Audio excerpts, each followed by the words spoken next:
बंगाल विधानसभा चुनाव में होगी एआईएमआईएम की एंट्री। ओवैसी के बयान से कहीं जीएचएम तो कहीं खुशी। मजलिस ए इत्तेहादुल मुस्लिमीन के चीफ असदुद्दीन ओवैसी ने आगामी बंगाल विधानसभा चुनाव को लेकर एक बड़ा ऐलान किया है। ओवैसी के इस ऐलान से फर्जी सेक्युलर दलों के चेहरे से नकाब उतर गया है। सूत्रों की माने तो फर्जी सेक्युलर दलों के नेताओं के पैरों तले से जमीन खिसक गई है। रात को नींद नहीं आ रही है, दिन में तारे दिखने लगे हैं। बिहार और महाराष्ट्र की जीत के बाद फर्जी सेक्युलर गैंग सदमे से उठा ही नहीं था कि एक और नया सदमा दे दिया है। हाल ही में महाराष्ट्र में स्थानीय निकाय के चुनाव हुए, जिसमें ऑल इंडिया मजलिस ए इत्तेहादुल मुस्लिमीन एआईएमआईएम ने शानदार प्रदर्शन किया। इस चुनाव में एआईएमआईएम के 126 प्रतिनिधियों ने जीत हासिल की। इस शानदार प्रदर्शन के बाद एआईएमआईएम चीफ असदुद्दीन ओवैसी ने बंगाल चुनाव को लेकर बड़ा ऐलान कर दिया है। सांसद असदुद्दीन ओवैसी ने आगामी बंगाल विधानसभा चुनाव 2026 लड़ने पर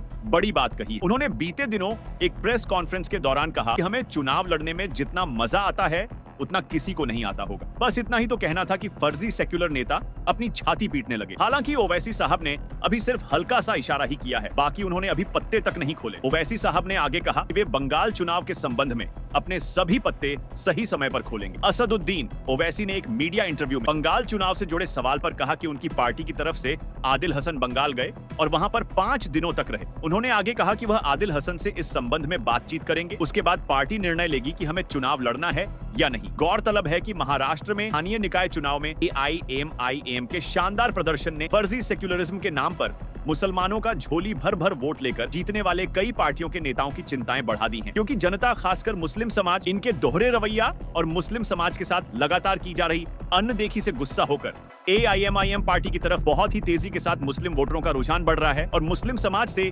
एआईएमआईएम को भरपूर वोट भी मिल रहे हैं, क्योंकि एमआईएम को लेकर जो अफवाहें फैलाई गई उसको मुस्लिम समाज भी से समझ रहा है वह महज एक नैरेटिव था जो मुसलमानों को एमआईएम के नजदीक आने से रोकने की कोशिश थी। अगर धन्य हो मुस्लिम समाज को सही समय पर समझ आने लगा, मुसलमानों के दिमाग की बाती जलने लगी और इनके चेहरे से फर्जी सेक्युलरिज्म का नकाब उतर गया। मुस्लिम समाज भी समझ चुका है कि मुस्लिम समाज के पास दूसरा कोई मजबूत विकल्प दावेदार कोई नहीं। बिहार विधानसभा चुनाव हो या फिर महाराष्ट्र स्थानीय निकाय चुनाव, वहां के मुस्लिम समाज ने कांग्रेस समेत सभी फर्जी सेक्युलर दलों को सिरे से खारिज कर दिया है, पूरे तरीके से नकार दिया। लोकसभा चुनाव में पूरे महाराष्ट्र में किसी भी एक मुस्लिम उम्मीदवार को टिकट तक नहीं दिया। ऐसे ही विधानसभा चुनाव में किया गया, जिसके माध्यम से यह संदेश दिया गया कि तुम सिर्फ वोट डालते रहो, विधायक या सांसद बनने के लायक आप नहीं है, आप सिर्फ झोली भर भर वोट डालते रहो, सत्ता की मलाई खाने को हम है ही। लेकिन वह समय जा चुका है जब तुम लोग बोलते थे अब हम बोलेंगे और तुमको सुनना ही पड़ेगा। फिलहाल इस वीडियो पर आपकी क्या राय है, कमेंट बॉक्स के अपनी राय देकर वीडियो को शेयर जरूर कीजिए, चैनल को सब्सक्राइब और पेज को फॉलो भी जरूर कीजिए। फिलहाल के लिए सिर्फ इतना ही, मिलते हैं फिर से एक और नई और धमाकेदार वीडियो के साथ। खुदा हाफिज।